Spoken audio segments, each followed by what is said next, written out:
I feel like I should have called this the expansion of filmmaking instead of the future of filmmaking, mostly because I don't think this is a replacement for traditional production, but I do think it's another league that people can enjoy, especially if you don't get some of the same opportunities.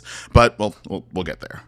Now, a couple of weeks ago, I got a chance to go to Cinegear for the first time, and on top of that, we also got to premiere our film, No Vacancy, for a general audience at our first screening. Now, I got to be a key grip on there, and if you haven't seen that video, I'll leave it in the description down below, but essentially, that entire video was funded on the backs of brand partnerships. We were still working on a full production set. There was still a crew, there was still hair and makeup and actors and directors and a G&E team, DPs and operators, and everything that you would see out of traditional production, but there was one twist, is that the fact that there wasn't necessarily an end user client or a giant production funding it, it was actually built off the partnerships that a lot of creators have with other brands. Now, this isn't necessarily the newest thing in the world. It's actually becoming a little bit more commonplace. We just saw the release of Danny Gewirtz's I Think I'm Sick, which I had the opportunity of seeing before it released on YouTube, and it's an amazing movie. It's an amazing film, and he did such a good job that somebody who was able to leverage something like their YouTube audience into having things like having crew on set or even having the funding to make that film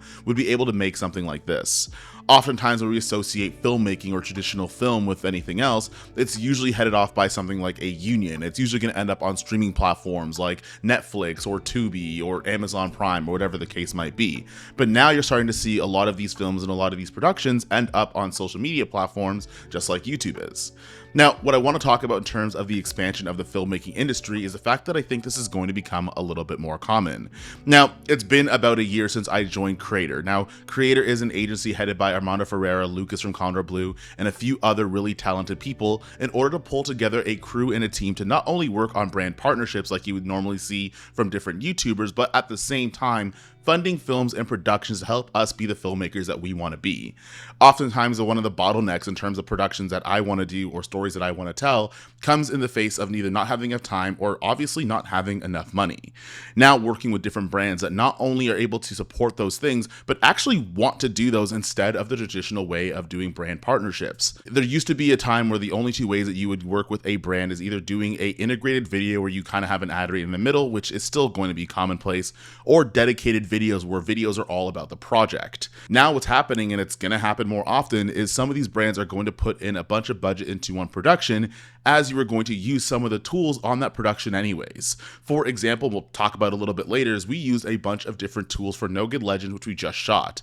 Now, one of the cool things about that is that we were going to get these products anyways. We still needed wireless transmission. We still needed headsets. We still needed lenses. We still needed camera bodies. We needed a bunch of this stuff. Now, the fact that not only do we not have to put our own money in order to pay for it, but a brand is willing to help financially support the production rather than the promotion of the product, although they do go hand in hand, we're going to be able to see a new level of filmmaking where a lot of creators that might start on YouTube or social media will be able to leverage those relationships with those companies in order to make the productions that they want to make. Now, obviously, there's going to be a give and take here. If you're going to be using somebody's product on production that you A, didn't pay for, and B, they're supporting the shoot, obviously there's going to be things like shoutouts and reviews and different things in order to help promote those products. Although if it does work on set, I don't see a gigantic problem with doing that in the first place.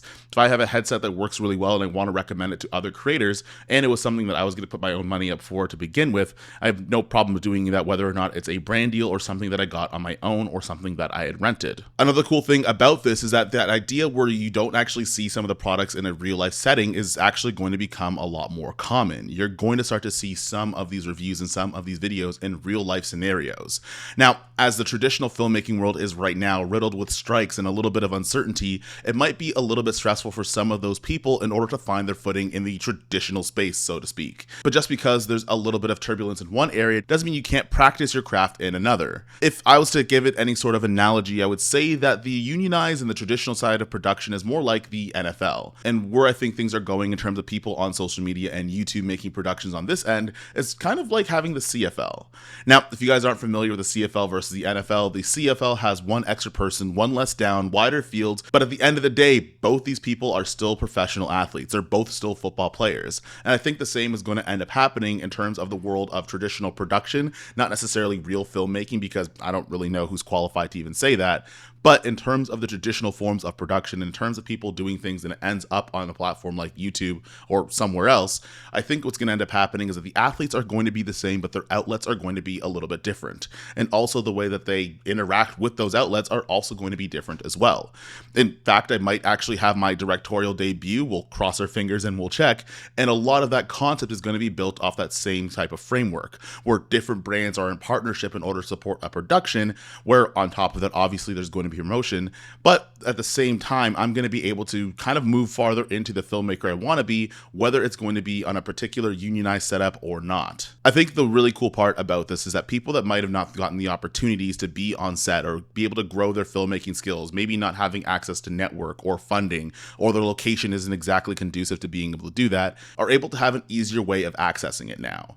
There's a ton of talented people, a ton of talented creators and filmmakers all over the world, and not all the time do they get that one contact that's going to start off their career and give them all of that success. But when you have a platform that's accessible to anybody and you could pretty much make a film at any sort of scale depending on what resources you have, there's going to be a little bit of a different league where now people that don't have those opportunities can start to practice their filmmaking and be really good at it, and it just so happens to be shared on YouTube instead of a Netflix or an Amazon Prime. Speaking for myself, I didn't go to film school. I actually went to finance school, believe it or not. And a lot of those contacts that my friends that work in production now have, I never got a chance to get to meet, and I never got a chance to actually have. It would set my career a little bit farther had I known those people before. One of the cool things that I could do now is practice my craft, teach it back, and be able to work with different companies in the ways that I want to, which is actually using it in real life situations, whether that's going to be a short commercial, a mini doc, or a film, which I don't really know what I'm going to end up directing. I was just asked if I wanted to, but I haven't really figured that part out yet, and we'll stay tuned to see if it actually ends up happening. Basically what I'm trying to say is there's a new era of different media creators, filmmakers, and alike. And what's cool about that is that the barriers of entry are getting smaller and smaller,